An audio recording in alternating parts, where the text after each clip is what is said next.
Con una cita del beato Juan de Palafox y Mendoza. Cuando leí las cartas de Isabel la Católica, hice concepto de que eran tan parecidos estos dos naturales entendimientos y espíritus de la señora Reina y de Santa Teresa de Ávila, que me pareció que si la santa hubiera sido ya reina, fuera otra católica, doña Isabel, y si esta esclarecida princesa fuese religiosa, fuera otra Santa Teresa. ¿Que aún la Iglesia no la ha canonizado? Es verdad, pero tampoco lo había hecho con Juan Pablo II, cuando todos gritaban santo súbito, desde la Plaza San Pedro a su muerte.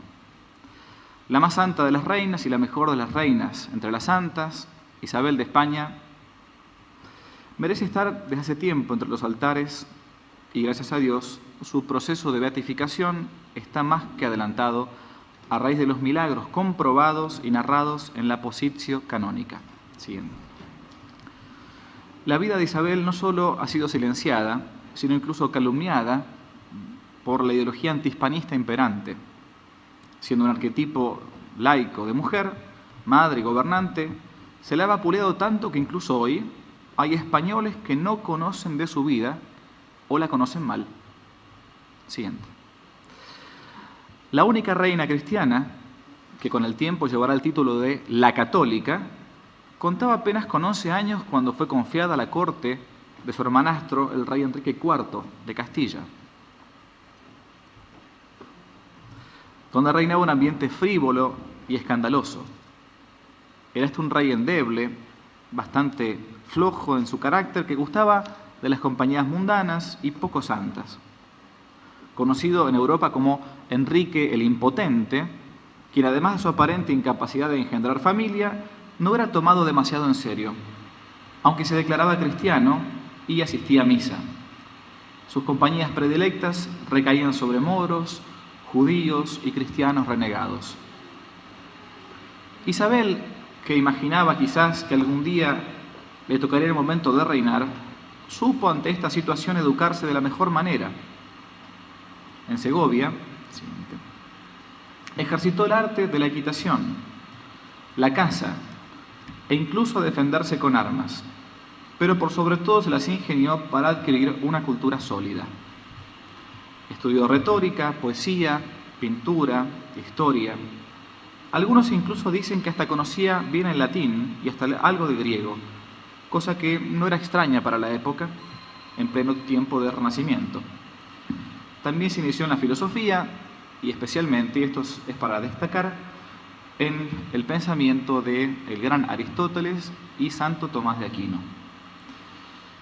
Desde joven su pureza fue proverbial. Fray Valentín de San José, uno de sus biógrafos, dirá que ni un pie desnudo le había visto nadie. De hecho, sus enemigos históricos jamás la van a atacar por este punto, es decir, por la posible infidelidad o impureza de parte de la reina. Hasta algunos llegarán, quizás por excesiva devoción, a exagerar al respecto, como es el caso de Pedro Mártir de Anglería, su capellán, cuando decía: fuera de la Virgen María, Madre de Dios, ¿quién otra podréis señalarme entre las que la Iglesia venera en el catálogo de las santas, que la supere en piedad, en pureza, en honestidad? Fue en toda su virtud ejemplo de castidad, más aún, pudiera bien decirse que era la castidad misma. Fin de la cita. Su hermosura interior y exterior, naturalmente, harán que llegada a la edad madura no le faltaran pretendientes, pero la princesa supo ser desde el principio bien clara. Se casaría con quien ella eligiese y no con otro. Un episodio quizá nos las pinta de cuerpo entero. Un mal vasallo, Pedro Girón, aliado del rey, había sido nominado como su futuro consorte.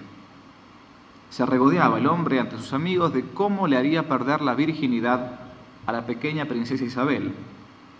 La mala fama de Girón, un falso converso, judío falso converso, era bastante conocida en Castilla. De nada valían los ruegos de la princesa frente a su hermano Enrique, por lo que debió volver a los ruegos al Rey del Cielo, como nos comenta William Thomas Walsh. Se encerró en su habitación y ayunó durante 3 días, pasando las noches en vela, arrodillada ante un crucifijo, mientras repetía de corazón y entre lágrimas una y otra vez: Dios mío, misericordioso Salvador, no dejéis que me entreguen a semejante hombre, haced que él o yo muramos. Y Dios escuchó las plegarias. Pocos días después, y en pleno viaje hacia la boda, Girón contrajo una terrible amigdalitis y, falso converso como era, se negó a recibir los sacramentos, nos dice Walsh. Murió al tercer día de su viaje blasfemando contra Dios. Nunca más le buscaron pretendientes, naturalmente.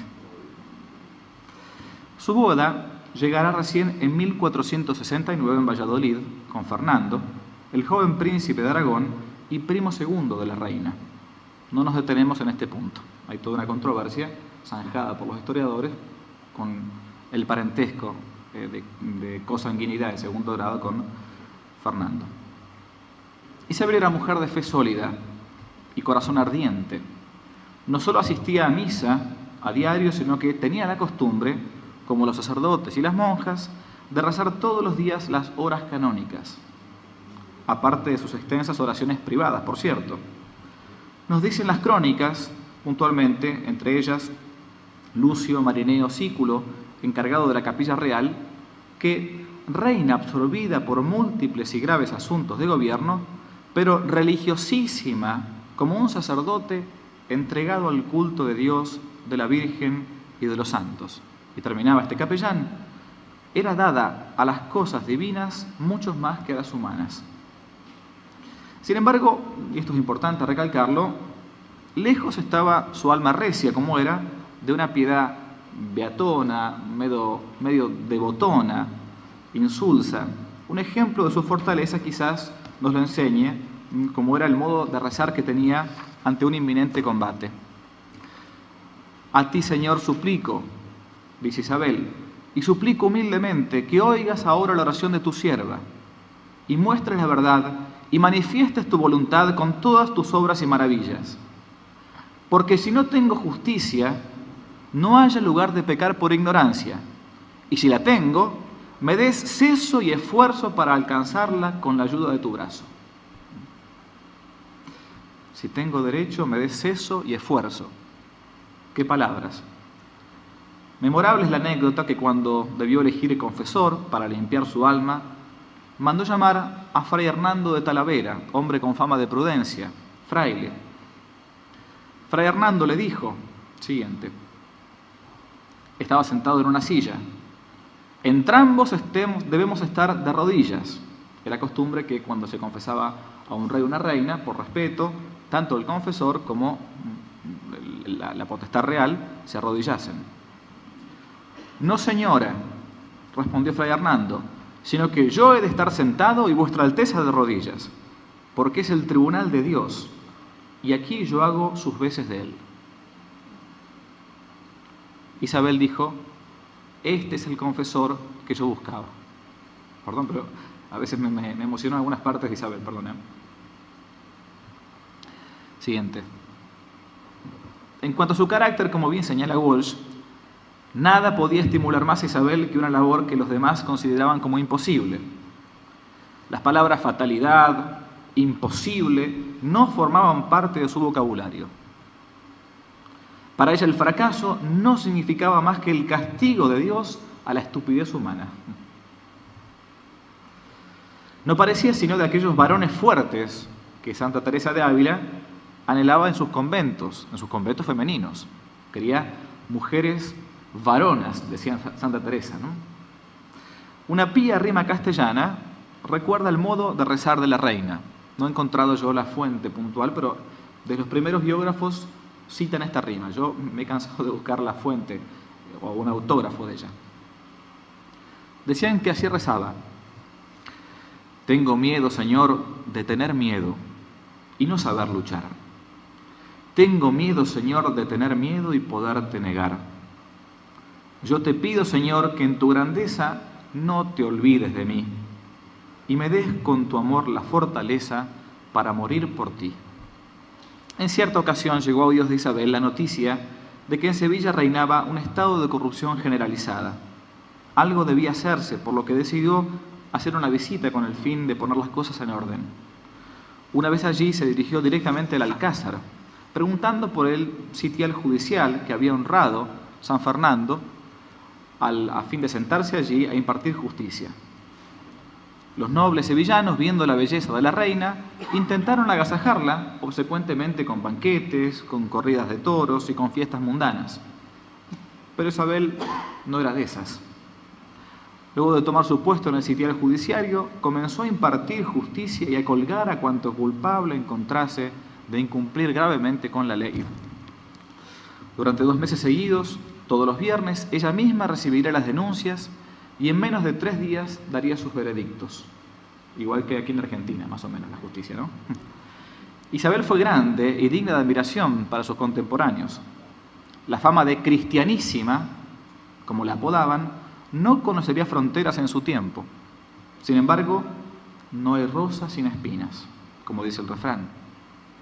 La historia de quien brilló en el siglo XV deberá padecer enormes estigmas y grandísimas cruces que intentan hasta el día de hoy opacar sus virtudes.